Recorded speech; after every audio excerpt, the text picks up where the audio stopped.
Sveiki gerbėmieji, šiandien esam pas profesorių, galiu vadinti nepriklausomą ekonomistą, taip, kuris tengiasi jums tiesiog tiesiai šviesiai pasakyti, kas dedasi. Ir šiandien noriu tiesiog pakalbėti tokia tema, kur galbūt, bent jau mano kartoj mes jau neprisimenam, kai bankrutavo, žinote, pirmieji Lietuvos bankai, bet tai buvo tik tai nepriklausomybė ir ten gal buvo daug niuansų, bet vietinių tokių. Bet klausimas, kodėl šiandien bankai bankrutuoja? Ir ateityje manau, kad dar bankrutuos, tai čia ne paskutiniai įvykiai. Taip, šiuo metu bankų sistemoje yra labai daug problemų. Ir viena iš tokių pagrindinių simptomų, ką galim pasakyti, kad absoliučiai visi bankai serga tam tikrą finansinę ligą. Kaip jie susirgo? Patys užsikrėtė, taip galima sakyti? Taip, jie patys užsikrėtė ir jiems tas užkratas suteikia tam tikrą malonumą, todėl kad sukelia galimybės labai nepelnytai pasipelnyti. Tai diagnozė gali būti godumas, taip? Taip, taip. Priežastis godumas, o diagnozė lyga. Lyga. Ta lyga, kuri vadinasi, kad yra grėsmė visiems bankam bankrutuoti. Tai gerai, kodėl mūsų dabar, ne mūsų, ten buvo ir Šveicarijos, ir Amerikos bankai, kas atsitiko, kad jie paėmė, kad žmogus paprastai suprastų, ką bankas tokio blogo darė, kad jisai turėjo bankrutuoti, ar jį ten turėjo nupirkti, ką jie blogai taip darė? Visų pirma, yra tokia didžiausia paslaptis apie banko sistemą, kad visi šiuolaikiniai komerciniai bankai turi tą vieną savybę, kuri vadinasi dalinis rezervavimas. Ką tai reiškia? Tai reiškia, kad bankai išduodami paskolas turi turėti atsargas, tas vadinamas, mažesnės, gali turėti mažesnės, nei išdavė pačių paskolų. Ir tas santykis tarp išduotų paskolų ir atsargų yra vadinamas dalinio rezervavimo santykiu. Pavyzdžiui, Lietuvoje šiuo metu tas santykis yra artimas 10. Tai 100 000 jie paskolino, o realiai tą rezervą turi tik 10 000. Taip. O kur 90? Oras? 90 tai yra paskolinti pinigai iš oro pagaminti. Jie lygtai falsifikuoja pinigus. Jų iki šiol nebuvo.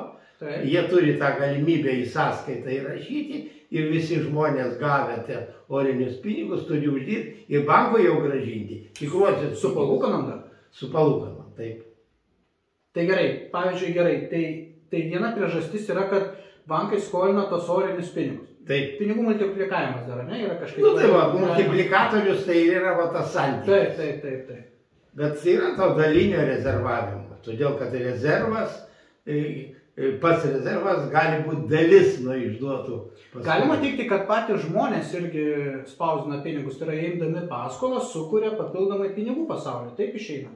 Ne, žmonės skolindami, reiškia, leidžia kitiem, reiškia, spausdinti pinigus. Bet jie jau pasiskolina atspausdintus, falsifikuotus pinigus. Ir jais dirbdami pačioje rinkoje jau atgauna iš rinkos tikruosius pinigus. Jie padengti darbo rezultatus. Bankui grąžina jau tikrus pinigus. Taip, bankui grąžina tikrus. Tai gerai, tie bankai, kur dabar visai nesenai bankrutavo, tai kokia buvo jų priežastis, žinau, kad ne paskolos. Pagrindiniai dalykai yra dar vienas dalykas. Kadangi bankai, naudodamasi šitais vadinamo dalinio rezervavimo sistema arba to vadinamo multiplikatorium, jie įsigudrino skolinti ne savus pinigus, o skolinti svetimus pinigus. Schema yra labai paprasta. Jeigu jūs, reiškia, įnešėte į banko savo sąskaitą banke 10 000. 10 000, taip. Bankas tą pačią sekundę užskaito kaip savo atsargas. Kadangi jisai jau turi 10 000 atsargų, jisai gali išduoti. Tai yra, kas papuolė į banką, jau tampa banko. Taip. Nebe mūsų. Į užskaitomą banką. Taip. Ir tas sėdi vadinama jų rezerve. Ir jie gali išduoti 10 kartų daugiau paskolų. O tai gali būti susiję, žiūrėkit, dabar visas pasaulis, žmonės yra paversti teroristais, ne? Nes jeigu aš noriu ateiti pasimti tos 10 000, arba, pavyzdžiui, noriu kažkam perės, pavyzdžiui, noriu žemės sklypą nusipirkti, taip už 10 000. Man bankas sako, nepervesiu.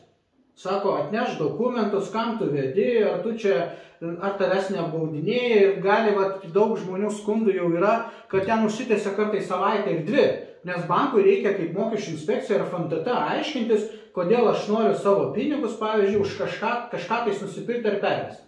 Tai kodėl bankai taip elgiasi dabar? Ar čia tikrai visi teroristai yra, ar čia yra kažkas vėl paslėpta? Na, teroristais tai galima juos tik tai vadinti pagal jų elgesį. Pačius bankus. Pačius bankus. Faktiškai, jie ginasi nuo galimybės atiduoti jūsų pinigus. Nes tie pinigai jūsų įnešti yra jų atsargose. Taip. Ir dabar, o už tas atsargas pagal multiplikatorių yra išduotos paskolos.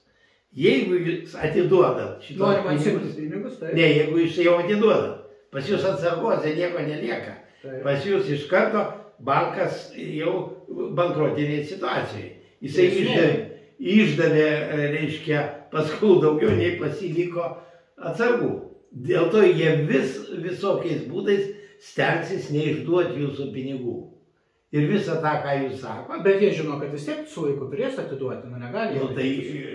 Jie tik tempia laiką, nebent ten persiskolintos pinigus ar kažką. Taip, viena tai, kada visiems ištempia laiką, tai gaunasi vis tiek žmonės, reiškia, mažiau įsijama, taip. Antra, per tą laiką jie ieško pas kitus pasiskolinti. Tai yra bankinės paskolos, galų galiai iš to centrinio banko galima pasiskolinti. Bet ir Lietuvos žmonių yra 21 milijardas, įsivaizduokit. Taip. Pinigų bankas. Tai reiškia, jie su jais dirba, galima taip. Taip. Taip, ir iš oro daro pinigus. Taip. O kaip yra, pavyzdžiui, irgi, kurie ten bankai dabar irgi ant bankroto ribos buvo, arba jos nupirko su iždo obligacijom, tom ilgalaikėm obligacijom. Nežinau, kad per tą pusę irgi bankai perka, už dyką, vėl uždarbiauja. Čia dar yra papildoma banko gudrybė. Čia kita veikla. Čia jau kita papildoma gudrybė. Taip. Mes pirmą, reiškia, kalbėjom apie tai, kaip iš indėlininkų pinigų galima užsidirbti per multiplikatorių, per tą vadinamą orinius pinigus ir taip vėliau, kaip galima užsidirbti. Dabar yra dar, kaip sakant, mažesnės lygtai rizikos ir didesnė galimybė užsidirbti, daug lengvesnė. Kitokia. Schema yra panašiai, tik tai skolintis jau ne iš indėlininkų, o pavyzdžiui iš centrinio banko. Centrinis bankas komerciniam bankam gali paskolinti ir paprastai skolina už bazinės palūkanas. Pavyzdžiui, Amerikoje ilgą laiką buvo tos bazinės palūkanos beveik nulinės. O Europoje kurį laiką buvo net neigiamos palūkanos. Ta prasme, pasiskolinę ir atiduoti reikės mažiau. Tada toks bankas pasiima labai didelę tokią paskolą, už 0 arba 25, reiškia, 0,1%, taip, už 0,4%, taip. Dabar, kaip iš jų užsidirbti? Reikia... Banko turtas skaitosi, kai jis pasiskolina. Taip. Banko atsargas neturtas. Taip, banko atsargas. Dabar, reikia iš tų atsargų užsidirbti. Dabar, kas yra pačios žemiausios rizikos galimybė užsidirbti? Valstybės obligacijos. Valstybės obligacijos. Taip. Tai dabar žiūrėkit, pasiėmė, tarkim, 10 milijardų iš centrinio banko už 0,4%, o valstybės iždo obligacijos yra nuo 2 iki 5% gali būti. Lietuvoje, pavyzdžiui, 3%. Ir jie ten kiek, 5-10 metų, taip kažkur? Taip, tai čia yra tie 3% mokami kasmet, bet jos paprastai yra ilgalaikės. Kuo ilgesnės, tie procentai biškai didesni. Ir dabar žiūrėkit, bankas pasiėmė 10 milijardų už 0,4%, perka iždo obligacijas ir kasmet gauna po 3%. Nuo 10 milijardų tai yra 3 procentai tai 30 milijonų. Tiesiog gauna premijas.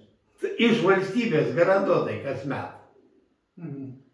Ir kada pasibaigs tos obligacijos, jie atgaus visą sumą, visą tą savo pelną pasiims kaip jų uždarbis, valstybės, ne valstybės, o mokesčių mokėtojų sąskaita, todėl kad čia yra mokesčių mokėtojais dengiamos tos iždo obligacijos palūkanos. Va, ir tokiu būdu jie labai greitai lopsta ir taip toliau. Bet jeigu per tą laikotarpį, kol jie paėmė, reiškia, ir jiems reikės grąžinti, bankui reikia dengti, nu, tarkim, daliai indėlininko atiduoti pinigų ir taip toliau, pas juos nebelieka tų pinigų, kuriuos jisai gali grąžinti. Tai kai buvo nulinės palūkanos, jie turbūt nesitikėjo, kad dabar taip greit jos užaugs ir turbūt jie taip pateko į bėdą. Taip. Iš gobšumo prisipirko tų ilgalaikio obligacijų ir dabar įvyko, kad palūkanos užaugo, žmonėms trūksta pinigų arba jie nori patys kažką nusipirkti nekilnojamo turtą, jie turbūt ateina pasiimti iš banko pinigų, o pinigų ten gali trūkti. Na tai va, tas, dėl ko tas pirmasis bankas, kuriam vežė, Silicon Valley, reiškia, dėl ko bankrutavo. Jisai specializavosi, reiškia, finansavimu to vadinamo startupų. Ir jisai buvo surinkęs pinigų iš investitorių, kurie vysto tas įvairias rizikos kapitalo įmonės. Ir taip toliau apie 220 milijardų indėlių. Indėlių tiek gavo iš... Tiek indėlių iš viso šito. 220, taip. Nu, tokia didelė suma. Jie nusiminėja, nu, tarkim, kas mėnesį po porą milijardų visiems šitiem šitą. Tai jie galvoja, kam laikyti tuos pinigus. Jie už 100 beveik milijardų, jeigu tiksliai turbūt 94 milijardus dolerių nusipirko Amerikos iždo obligacijų. Ilgalaikį. Ir kada dabar centrinių bankų, reiškia, centrinių bankų palūkanos padidėjo, pas visus vartotojus padidėjo, reiškia, išlaidos. Ir jie pradėjo daugiau atsiiminėti, skaitant visus šitos startupų vykdytojus. Ir pačiam banke nebeliko jau tų atsargų, iš kurių jis gali atiduoti. Tada jisai metėsi pardavinėti nusipirktas obligacijas. Bet jis tada nuostolis turbūt patyrė. Taip, kada rinkoje pardavinėjai obligacijas anksčiau laiko, visada krenta jų kaina. Ir ta kaina gali nukristi nuo 15 net iki 30%. Tai vat jie pardavinėdami, reiškia, gelbėdami save, pardavė galbūt dar ne visas šitą, bet gavo didelį nuostolį ir metų pabaigoje jų balansas tapo lygus minus 1 milijardui. Tokiu būdu niekas papildomai nepaskolino ir jie turėjo, reiškia, bankrutuoti. O Šveicarijos bankas panašiai istorija? Šveicarijos bankas truputį kitaip.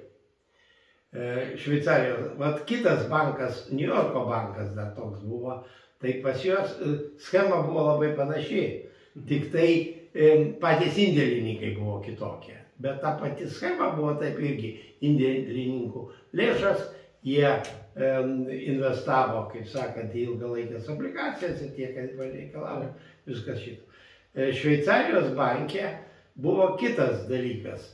Jie turėjo anksčiau tokių, kaip sakant, įvairių problemų su jų balansu, išryškėjo tam tikros netitikimai ir daugelis sužinoja indėlininkų, kad, reiškia, tam banke kažkas darosi negerai, su jie pradėjo iš jų išsiminėti.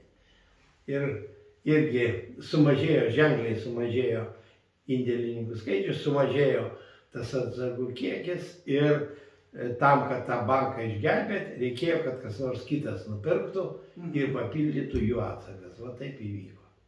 Ok, tai dabar, bet pažiūrėk, buvo dabar nesenai verslo žiniuose gal irgi straipsnis Rubinio, man atrodo, ne, sako, kad ten jau Amerikoje didelė problema, ten 100 bankų nebeturi likvidumo.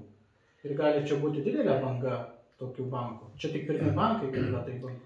Amerikoje per tą pirmą savaitę, per kurią bankrutavo 2 pirmieji bankai, beveik visi regioniniai bankai, jų daugiau nei 100, pas visus atsirado ta pati problema. Visi buvo iš gobšumo, reiškia, įdarbinę pinigus į rizikingus tokius dalykus.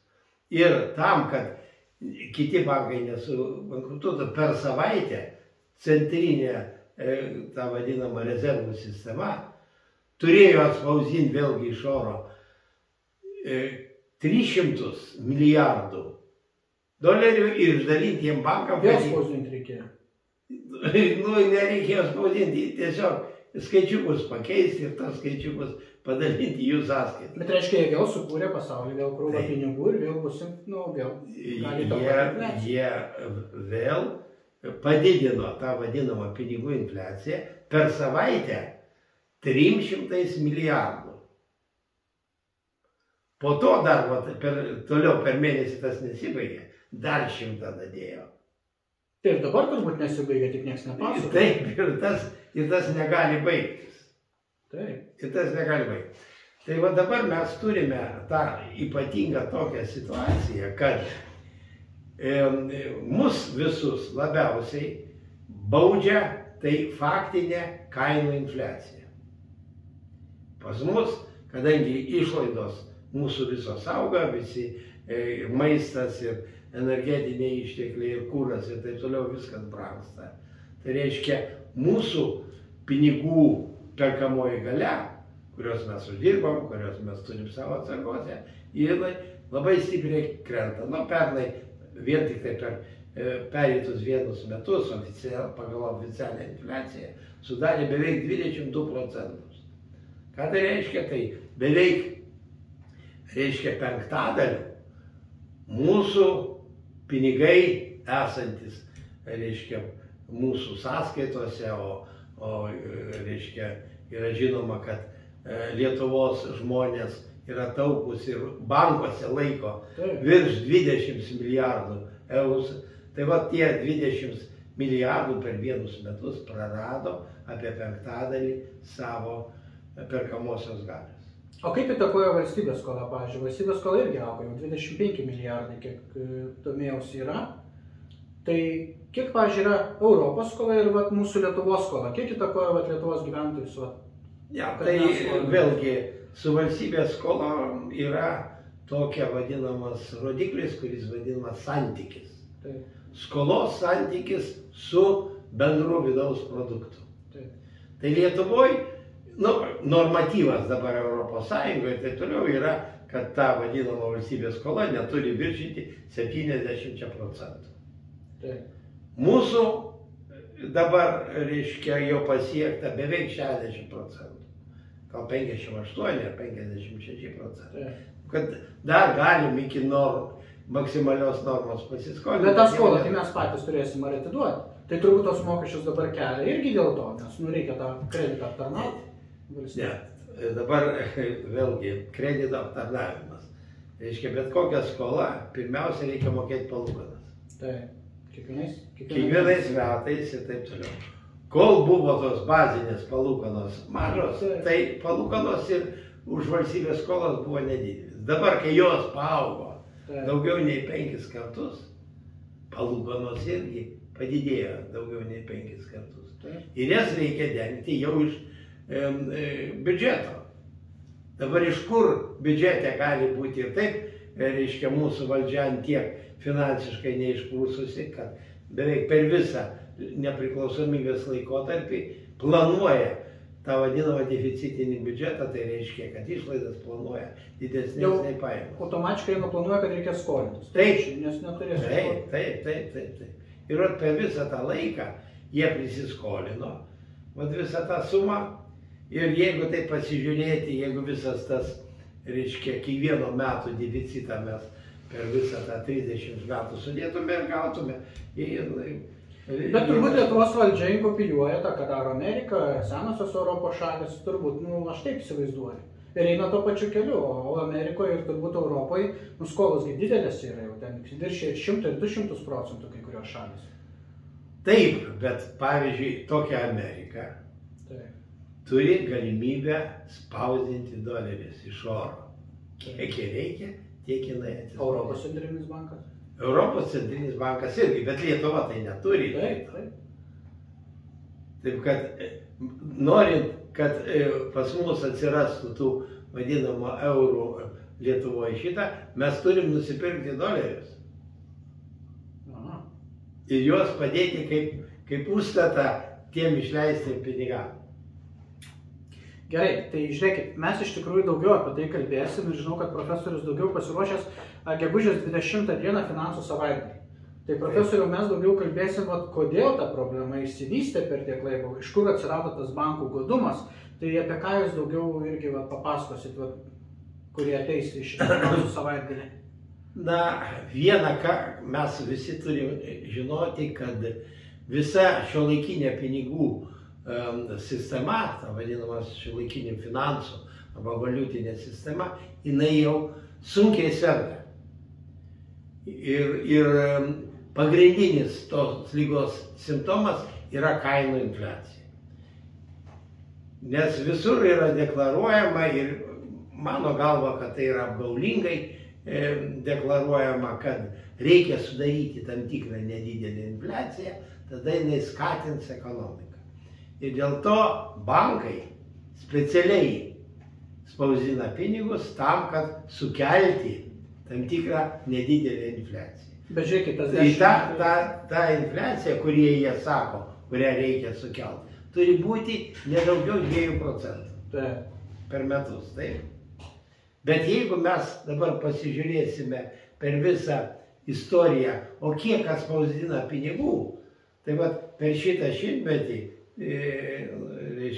galim pasižiūrėti, kad tas pats Europos centrinis bankas vidutiniškai spausdino į metus papildomai po 6%. O infliacijos nori, kad 2. O nori, kad 6% pinigų infliacijos, duotų tik 2% kainų infliacijos. Taip. Tas galėtų būt teoretiškai, jeigu mūsų gamybos apimtis ir siektų tos vadinamas 6% į metus plus. Atsiranda 6 kartus daugiau produkcijos, jai aptarnauti reikia plus 6% pinigų, viskas labai gerai. Bet kada pinigų atsiranda 6% daugiau, o bendras vidaus produktas padidėja 1-2%, iš karto šitas skirtumas ir iššaukia anksčiau ar vėliau kainų infliaciją. Dabar dar vieną skaičių noriu pasakyti. Mane tai pritrenkė skaičių. Pavyzdžiui, daugiausiai tokių skaičių mes galime rasti apie Ameriką. Taip, apie Amerikos visą. Tai per visą Amerikos istoriją, nuo Amerikos sukūrimo, nuo dolerio įvedimo kaip jų valiutos, iki pandemijos pradžios buvo atspausdinta ir išdalinta pačioje Amerikoje ir per visą pasaulį 9 trilijardai dolerių. Oho. 9, daug atrodo, daug. Bet tik per pandemijos 2 metus papildomai buvo atspausdinta daugiau nei 10 trilijardų dolerių. Ką tai reiškia? Tai reiškia, kad pinigų atsirado dvigubai daugiau, tai reiškia, kad anksčiau ir vėliau kainos visur turi pakilti beveik 2%. Bet jos ir kyla, buvo 10, 20, šiais metais vėl bus koks 10%. Taip, bet pakilo. Pinigus tai išleido per 2 metus dvigubai. O kainos dar kyla. Ir tokiu būdu reikia suprasti, kad tokia būtent infliacija apvogė visus žmonės, kurie naudodami jau faktiškai falsifikuotą arba, valiutą, kuri prarado savo perkamą galią, dar savo turtą savo paslaugą, savo darbą parduoda už seną kainą. Ir tokiu būdu jie praranda savo turtą. Tai va, tai gerai, mes tada turbūt susitiksim finansų savaitgalį, jūs daugiau padėstysit, taip? Taip, aš noriu kaip tik tai žmonėm papasakoti ir atsakyti į 4 klausimus. Tai pirmas, kodėl infliacija yra šiuolaikinių pinigų tos pavojingos ligos pagrindinis simptomas, kas verčia tą infliaciją nuolat didėti, taip? Kodėl infliacija mus veikia kaip slaptas, bet labai ženklus mokestis, kuris kiekvieną arba absoliučią daugumą iš mūsų nuskurdina. Nu ir pabaigai turbūt visiems bus įdomu paklausyti, kokiom priemonėm galim, jeigu nepilnai, tai bent dalinai apsiginti nuo to skurdinančio infliacijos poveikio. Ačiū. Labai tikrai buvo įdomu. Jeigu turėsit klausimų, tai rašykite apačioj po mūsų video. Ir aš manau, kad tos klausimus mes galėsim užduoti profesoriui konferencijos metu. Ačiū labai, profesoriui. Ačiū.